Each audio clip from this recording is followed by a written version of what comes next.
जी तो नाजरीन, आज का टॉपिक है अबाउट फॉरगिवनेस, माफ़ी देने के बारे में। गौतम बुद्धा एक दफ़ा अपनी महफिल में बातचीत कर रहे थे। एक फेमस बिजनेसमैन उस वक्त का आया। उन्होंने गुस्से से गालियां दी, कुछ बुरा भला कहा, और गुस्सा इस बात का था कि मेरे बच्चे जो कि बिजनेस संभालना चाहिए जिनको, वो भी तुम्हारे साथ बैठकर बयान, मुराकबा, मेडिटेशन करते हैं। तुमने मेरे बच्चों को ज़ाया तबाह कर दिया। चूंकि बुद्धा सेल्फ अवेयर था, बजाय इसके गालियों में जवाब देता उन चीज़ों का, उसने रिएक्ट न किया और अपना जो खताब कर रहा था, लोगों को टीच कर रहा था, वो कंटिन्यू रखा। अब वो बंदा घर जाता है, जाके सोता है, रात को सोने से पहले सोचता है कि कैसा ये टीचर था कि मैंने गालियां दी, उसने सफाई तक पेश नहीं की। तो चाहता तो मेरी गालियों का जवाब दे सकता था, और लिखने वाले ये भी लिखते हैं कि उसने गुस्से से थूका भी बुद्धा को। तो बुद्धिस्ट जो बुद्धा था, गौतम बुद्धा, उन्होंने रिएक्ट करने की बजाय खामोश रहे और वो बंदा चला गया। रात को जब शर्मिंदा हुआ, सुबह उठ के आके वो पाँव पकड़े और कहा कि मुझे आप मुआफ़ कर। खुदा ने कहा कि मैं तुम्हें मुआफ नहीं करूंगा। सब जितने भी डिसाइपल्स थे, जितने भी शागिर्द बैठे हुए थे, वो हैरान हुए कि वही बुद्धा जिसकी टीचिंग्स ही फॉरगिवनेस है, जिसकी टीचिंग्स में ये बहुत इंपॉर्टेंट चीज़ है कि अगर कोई शर्मिंदा है, किसी ने गलती की है, तो उसको मजीद सफरिंग की तरफ ना लेके जाएं, उसको मुआफ कर। तो जब लोगों ने, स्टूडेंट्स ने पूछा कि आप क्यों माफ नहीं कर रहे, उन्होंने कहा ये जो बंदा जिसने मेरे साथ, ये जो बंदा अभी माफ़ी मांग रहा है, ये बंदा, और जो कल जिसने अगर मेरे साथ ज्यादती की है, बदतमीजी की है, तो ये दोनों टोटल डिफरेंट बंदे हैं। तो ये ज़ाहिरी देखने से अजीब सी बात लगती है, लेकिन हकीकत में साइंटिफिकली भी देखा जाए, तो जिसने अभी ये वीडियो स्टार्ट की है और आप जो जिन्होंने वीडियो लिसन करना शुरू किया, हम टोटली डिफरेंट बंदे हैं। साइंटिफिकली हमारे जिस्म के अंदर ट्रिलियंस ऑफ सेल्स, उनमें कांस्टेंट बायोलॉजिकल चेंजेस हो रही हैं, हम कांस्टेंट चेंज हो रहे हैं। ये ज़ाहिरी तौर पर एक साइंस फिक्शन की बात लगती है, लेकिन हकीकत में हम एवर चेंजिंग दुनिया के अंदर बैठे हुए हैं।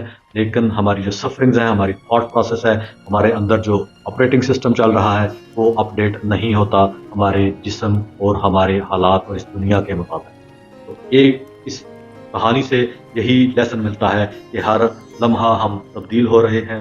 किसी ने गलती की है तो वो अब बंदा वो बंदा नहीं, वो माफ़ी मांगे तो माफ़ कर दें, माफ़ी ना मांगे तो आप माफ़ करें और उसको, अपने आप को आप फ्री कर दें। मैं अक्सर ये कहता हूँ, forgive others and set yourself free. आप दूसरों को, अपने दिल में आप ये समझते हैं मैं बड़ा बहादुर हूँ, मैं बदला लूंगा, किसी ने ज्यादती की है, लेकिन हकीकत में क्या है, वो जो जहर है, वो जो आग है बदले की, नेगेटिविटी है, नेगेटिव इमोशन जो फीलिंग है, आप इनको कहाँ होल्ड किए हुए हैं? यहाँ पे। उसका नुकसान किसको हो रहा है? आपको। क्यों? आपके अंदर वो नेगेटिव इमोशन फीलिंग आपके बेडरूम में पड़ी हुई है। ये अगर आप, इफ यू लिव हियर, आपका ये अगर घर है, रिहाइश आपके माइंड में, आपके दिमाग में है, उस दिमाग के अंदर बुग़्ज़, कीना, हसद, जेलसी, ये चीज़ें निकाल दें और ये वेट ना करें कि जिसने ज्यादती की है वो माफ़ी मांगे तो फिर मैं माफ़ करूँ। आपने अगर अपनी लाइफ को आसान करना है, आपकी जो ईगो है, जो माइंड सेल्फ है, वो यही चाहता है कि मैं बदला लूंगा, चाहे 10 साल बाद। हम नफरतें पाले हुए हैं आज से 20 साल पुरानी, इसलिए हम सफर भी कर रहे हैं। लाइफ में ब्लिस नहीं है, लाइफ में अबंडेंस नहीं है।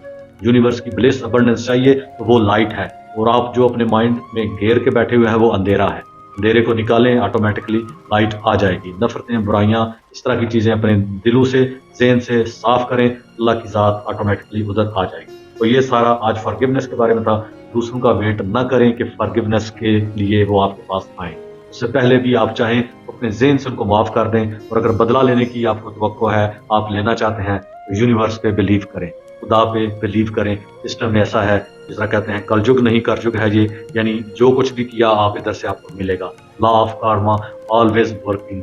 उसको, जिस तरह कहते हैं कि कार्मा जो है वो, उसको एड्रेस नहीं चाहिए। जिसने ज्यादती की है, दुनिया में कहीं चला जाए, कार्मा उसका रिजल्ट उसके घर डिलीवर करेगा, वो फाइंड कर लेता है। 5 साल कार्मा को लगें, 10 साल लगें, जिसने आपसे ज्यादती की है वो आपका, उसका रिस्पॉन्स उसको डिलीवर करेगा।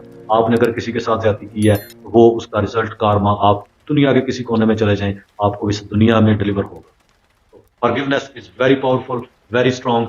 डिप्रेशन, एंग्जाइटी से जो बंदे सफर कर रहे हैं, अक्सर औकात वो ऐसे जज्बात, फीलिंग्स, उनको होल्ड करके बैठे हुए हैं जिनको रिजॉल्व करना इम्पॉसिबल है। माजी में वो देख रहे हैं, माजी में फंसे हुए हैं, और वो चाहते हैं कि फलां वाकया ना होता तो मैं आज ठीक होता। दुनिया की कोई ताकत ऐसी नहीं, कोई टाइम मशीन ऐसी नहीं है जो आपको फला वक्त जो हुआ है उस पर लेके जा सके। हाँ, उस माजी के वाक़े के बारे में जो आप लर्निंग के तौर पे उसको सेव करें, वो जो हुआ था, गलत हुआ था, आइंदा ऐसा फ्यूचर में नहीं होने दूँगा मैं। बजाय इसके उधर जाके पास्ट में कुढ़ते रहें, आप प्रेज़ेंट मोमेंट में रहें। कुढ़ने से क्या होगा कि आपका जो करंट मोमेंट, टाइम की चक्की पीस रही है हर चीज़ को। आप परेशान हों, आप खुश हों, ब्लिसफुल हों, कंटेंट हों, कुछ भी कर रहे हैं, तो टाइम चल रहा है। तो बेहतर यही है दूसरों के फॉरगिवनेस मांगने से पहले उनको फॉरगिव करें एंड सेट योरसेल्फ फ्री। आप इसकी बरकत देख के देखें, यूं ही आप दिल से, है बड़ा मुश्किल काम, इतना आसान नहीं, लेकिन इसको होल्ड किए रखना, हर वक्त वो बोझ अपने मेंटल वर्ल्ड में उठाए रखना, वो ज़्यादा मुश्किल है। आप लाइफ अगर आसान करना चाहते हैं, अपनी मेंटल वर्ल्ड से बोझ कम करना चाहते हैं, तो फॉरगिव करके देखें। जिनको आप नापसंद करते हैं, वो बुरे हैं, वाकई बुरे हैं, बहुत बुरे हैं, लेकिन आप उनके अगेंस्ट ग्रजेस को, बदला लेने की जो ठाने हुए, उसको अपनी मेंटल वर्ल्ड में होल्ड किया हुआ है, अपनी ब्रेन केमिस्ट्री, हर चीज़ को आप तबाह बर्बाद कर रहे हैं। Thank you very much. आज का टॉपिक यही।